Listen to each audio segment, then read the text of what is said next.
Everyone, my name is Vihan, and our project is about, as Dr. McMahan said, using drones to identify possible fire hazards and risks. And as you can probably see, we're in McMahan Autonomous Vehicle Group Y.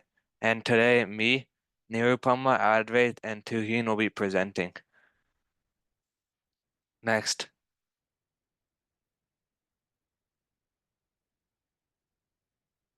Next. Oh, no, never mind. Okay. So you might be wondering what all of this means and why it's necessary. Well, we aim to identify fire risk to power lines. For this, we think that a drone will be beneficial as it will be able to efficiently fly over long distances, which may be hard manually. And our goal is to prevent dangerous wildfires such as those that we as Californians have been experiencing in the past couple years from electricity distribution companies like PG&E.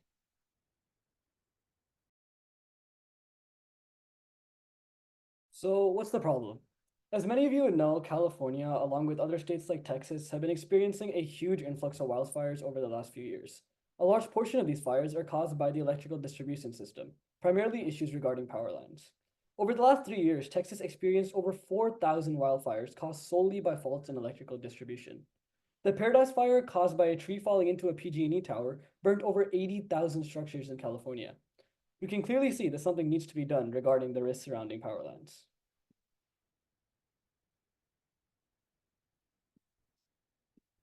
So there are many risk factors we plan on training our drones to look out for. A few examples may include unstable trees or brush that can catch fire immediately if a power line or spark were to fall. Another common cause for fires are arcing conductors, meaning the discharge caused when electricity flows through conductors.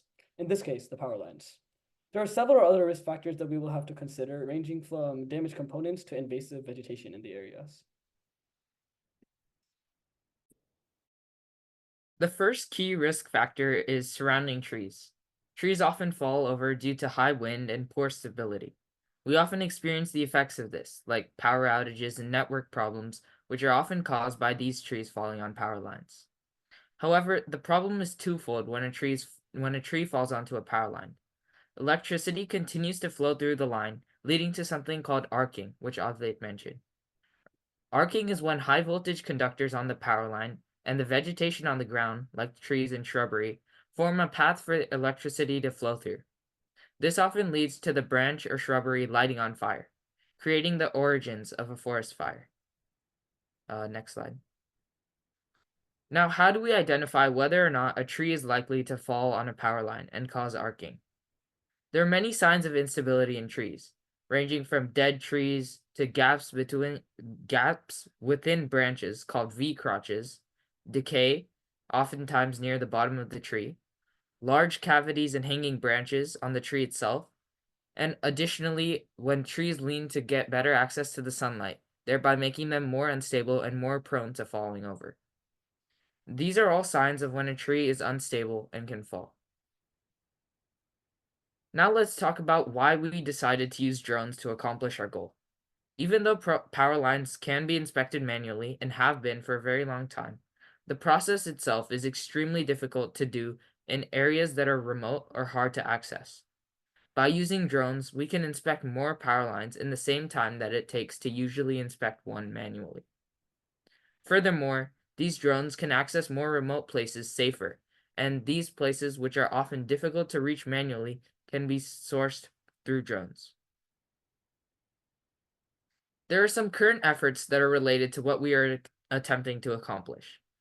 PG&E's Wildfire Safety Program and Initiative focuses on reducing the potential for wildfires related to electrical equipment, thereby reducing the potential for fires to spread. SDGE's Risk-Informed Drone Inspection Program, or RIDI program, enhances the evaluation of SDG&E's overhead electrical power lines and equipment whenever they are identified as a high fire threat district. Xcel Energies has committed to investing in and using drones or unmanned aircraft systems, UAS, to inspect its electric and natural gas systems. The company itself inspects more than 320,000 miles of electric and natural gas infrastructure to ensure the safety and reliability of its energy system. EPRI Drone Initiative explores using autonomous drones for inspecting power lines and other utility infrastructure. This can improve efficiency and potentially safety by reducing the need for workers to physically climb structures in dangerous places. Lastly, SCE's Wildfire Mitigation Program seeks to reduce the risk of harming wildlife while repairing utility infrastructure like power lines. These are all some projects that are currently active in an attempt to prevent wildfires, which we hope to aid using our project.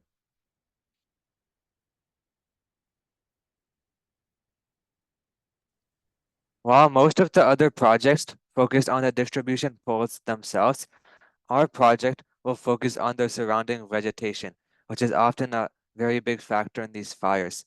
It will use high-resolution images and possibly infrared scans to assess the stability of nearby trees. This is important to make sure they won't collapse on a power line and certain extreme weather conditions, such as high winds or other types of storms. Lastly, invasive vegetation often acts as a short circuit for these power poles and thus has to be removed off the power poles and power lines. As I think we previously mentioned a couple times, for this project, we think a drone will be the best option for surveying these power lines. And for that, we're going to need a drone kit and a couple cameras, such as infrared, a visual one, and a LiDAR one, so that we can see the temperature differences within trees, as well as like 3D mapping with a LiDAR camera. And we also need a Raspberry Pi to make sure that our drone is programmable and it will give us something to run our identification algorithm on. Okay, and GPS will also be needed to track the current location where a hazard has been found so that we can report it to the local authorities.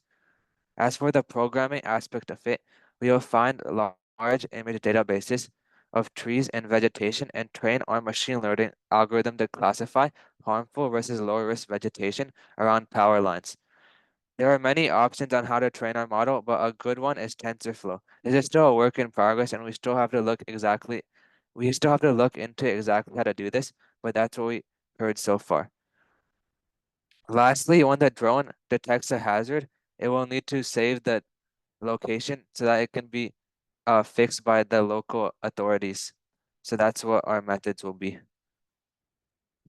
So currently we've been looking at two possible drone kits, the Clover drone kit and the Holy Bro drone kit.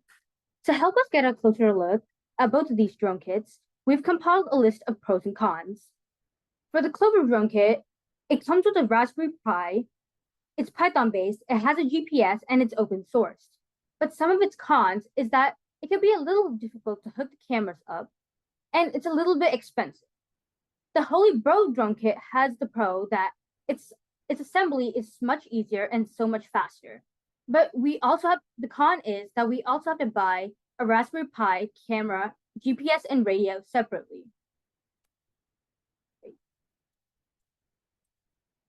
So let's take a closer look into each one of these drone kits. So this is the Holy Bro X500 V2 drone kit.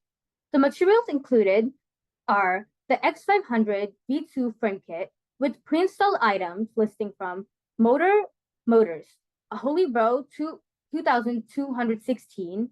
It comes with 4 pieces and a XT30 plug. It also comes with the ESCs, which is the BL Healy ESC20A. It also comes with 4 pieces. Then we got the 1045 propellers that comes with 6 pieces and the power distribution board. Now let's take a closer look at the Clover drone kit. The materials included with this kit is the COEX PIX flight controller with the PX4 flight stack. It also comes with a Raspberry Pi and a camera module with a camera calibration. It also comes with a COEX GPS, which is equipped with the 4G modem, allowing connection to internet almost anywhere, and it also has a built-in configuration for computer vision. It also helps us document the autonomous driving and also connects us to the GPS, camera, modem, and radio. So these are the specs for the drone kits. So let's explain what each one of these things stand for. The wheelbase is basically the width of the drone. It is the distance from one motor to the other. And mounting pattern is the specific arrangement of holes on the device. The frame body is the main structure of the drone that holds all the other components together. The landing gear height is basically when you're landing the drone, it's basically a platform where it can land safely. The weight of the drone is pretty self-explanatory. The payload is basically how much weight the drone can carry. Flight time is, again, self-explanatory, and the battery is what powers the drone. So let's first look at these specs for the Holy Bird drone. The wheelbase is 500 millimeters. The mount pattern is 16 by 16 millimeters.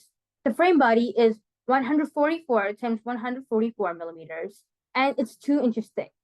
The landing gear height is 215 millimeters, and the weight is 610 grams. And the payload, the drone can carry up to 1,500 grams, and its flight time is 18 minutes when it's just hovering. The battery is a 4S LiPo battery, which basically stands for a lithium-ion polymer battery. Now let's look at the specs for the Clover 4.0 drone. The wheelbase is a little smaller. It's 450 millimeters, and the mount pattern is 16 by 19 millimeters. The frame body is 140 times 140 millimeters and 2 millimeters thick. The landing gear height is 160 millimeters, and the weight of the drone is 670 grams. This drone can carry up to 1,000 grams, and its flight time is 16 millimeters. And like the Holy Bro drone, it also runs on a LiPo battery, which is, again, lithium-ion batteries.